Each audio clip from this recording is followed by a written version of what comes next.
Hello hi नमस्ते जय Jagannath ओडियानी blog को समस्त को वेलकम। मो झी आज बहुत दिन पर कहला पखाड़ भात मामा खाइबी से आज छतु भाजी गोटे बैगण पोड़ा करी नुआ रेसिपी गोटे बढ़िया प्रकार बैगणटा पोड़ा हे टमाटो भजा हे गोटे कषी जह्नी आनी दीटा भिंडी आउ चार्टा रसुण आउ चार्टा लंका चलतु देखा आज पखाड़ भात केमितिया रेसिपी तैयार। चलतु प्रथमे जह्नीर चोपा को छड़ेदा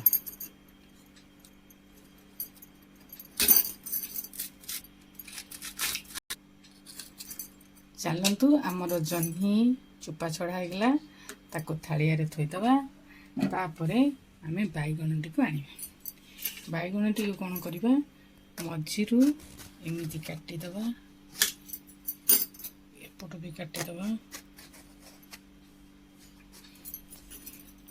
एपट भी काटिदबा यहीपरी चारिपटू काटिदबा काटिदेले काटिदेला परे ता मझिरे आमे रसुण को फिल करदबा एपट गोटे रसुण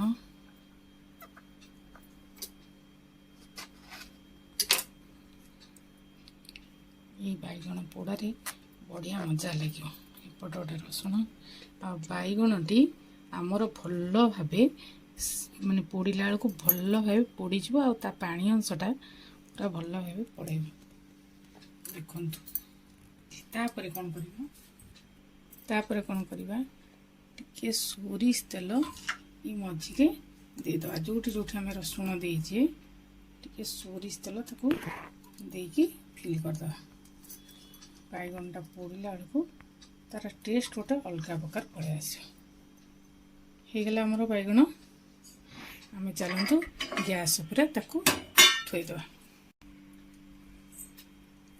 पोड़ुची से भितर चलतु आम टमाटो आ छतु को काटी नवा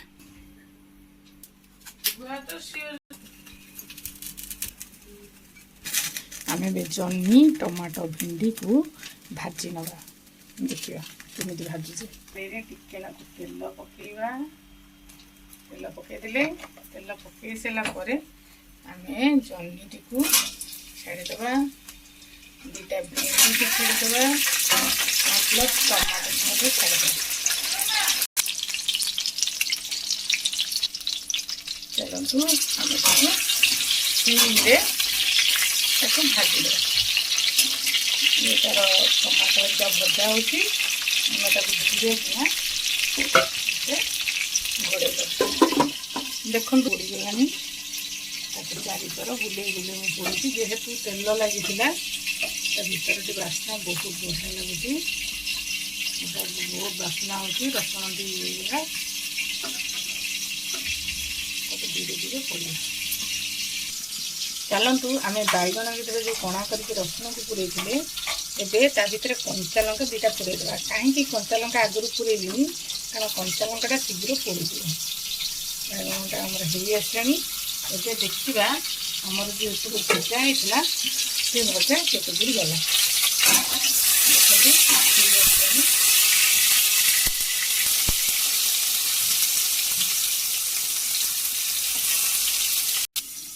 मुझे छतु गुड़िक धोई देती चलतु छतु को काटी नवा एवं गोटे बड़ साइज पियाजटे काटी नवा चलतु देख छतु को मुझे छोट छोट कर काटी नहीं आबे आम ये पियाज टे काटा जेहेतु मो झी अधिक तेल रे खावा को जिनस भल पाएनी आलू भल पाएनी तेणुक आलू पकाउनी खाली पियाज देकी छतु को भाजी से मसला जिनस भल पाएनी जो मैंने साधा खाया को पसंद करती बिना अधिक मसला खाया को भल पाती से मैंने ये रेसिपी करी पखाड़ भात खुशी खाई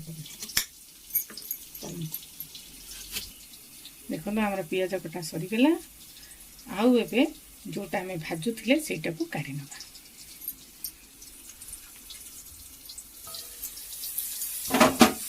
देखो पूरा भल भाजी जाइए गोटे प्लेट को काढ़ी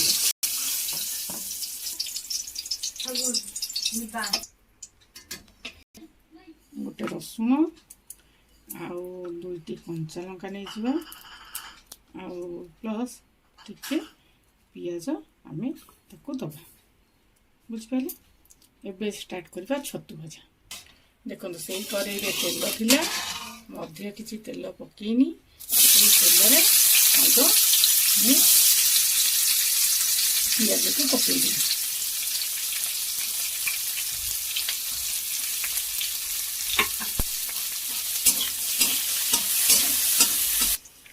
ଚାଲନ୍ତୁ ପିଆଜ ହବା ଭିତରେ ଆମେ ବାଇଗଣର ଚୋପାଟିକୁ ଛଡ଼େଇ ନେବା।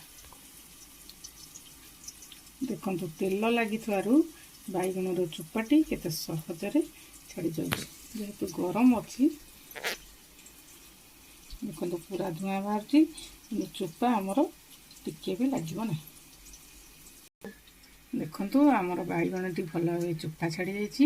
ଟିକେ ପିଆଜ ନେଇଛି, ଆଉ ଯେଉଁ ରସୁଣ ତା ଭିତରେ ପୁରେଇଥିଲି ସେଇ ରସୁଣ ଆଉ ଲଙ୍କା ଅଛି। ଟିକେ ଥଣ୍ଡା ହେଇଯାଉ, ଆମେ ଆକୁ ଚକୁଟିବା, ସେଇ ଭିତରେ ଛତୁକୁ କରିନେବା। ଦେଖନ୍ତୁ ପିଆଜ ଲାଲ ଲାଲ ହେଇଯାଇଛି, ତାପରେ ଆମେ ଛତୁଟିକୁ ପକେଇଦେବା।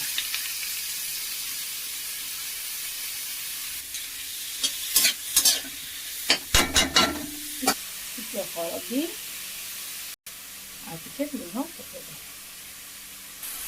ତାପରେ ଆମେ ଟିକେ ଛତୁକୁ ହଳଦୀ ଲୁଣ ସହିତ ଗୋଳେଇକି ରଖିଦେବା। ସିଏ ତାର ପାଣି ଶୁଖିଲା ପରେ ସେତିକି ଭିତରେ ବାଇଗଣକୁ ଚକୁଟି ନେବା। ଟିକେ ସୋରିଷ ତେଲ ପକେଇଦେବା। ଯେହେତୁ ଆମେ ଆଗରୁ ସୋରିଷ ତେଲ ବାଇଗଣରେ ଦେଇଥିଲେ, ଆଉ ସୋରିଷ ତେଲ ଦେବା ଦରକାର ନାହିଁ। ଦେଖନ୍ତୁ ଲଙ୍କାଟି ଯେଉଁ ତା ଭିତରେ ପୋଡ଼ିଥିଲା ବହୁତ ନରମରେ ସେ ଛିଣ୍ଡିଗଲା। ଆଉ ରସୁଣ ବି ଟିକେ ଦଳିଦେବା। ଦେଖନ୍ତୁ କେତେ ସହଜ ଆଉ ସୁବିଧାରେ ରସୁଣ ଗୁଡ଼ିକ ଖଣ୍ଡ ଖଣ୍ଡ ହେଇଯାଉଛି। ତାପରେ ଆମେ ବାଇଗଣକୁ ଚକୁଟି ନେବା। ଦେଖନ୍ତୁ ଆମର ବାଇଗଣ ଚକଟା ସରିଯାଇଛି। ଯେହେତୁ ଏ ଡେମ୍ଫଟା ମୁଁ କାଢ଼ିନି, କାରଣ ଡେମ୍ଫ ପଖାଳ ଭାତରେ ଲଗେଇ ଖାଇବାକୁ ବହୁତ ବଢ଼ିଆ ଲାଗେ, ମୁଁ ଡେମ୍ଫ ସହିତ ତାକୁ ଚକୁଟିକି ରଖିଛି। ବୁଝିପାରିଲେ? ତାପରେ ଆମେ ଚକୁଟିବା ଯେଉଁ ଟମାଟୋ ଆଉ ଜହ୍ନି ଭେଣ୍ଡିକି ଆମେ ଭାଜି ରଖିଥିଲେ, ତାକୁ ଆମେ ଚକୁଟିବା ସେଇ ପ୍ରୋସେସ୍ରେ। ବୁଝିପାରିଲେ? ଲଙ୍କା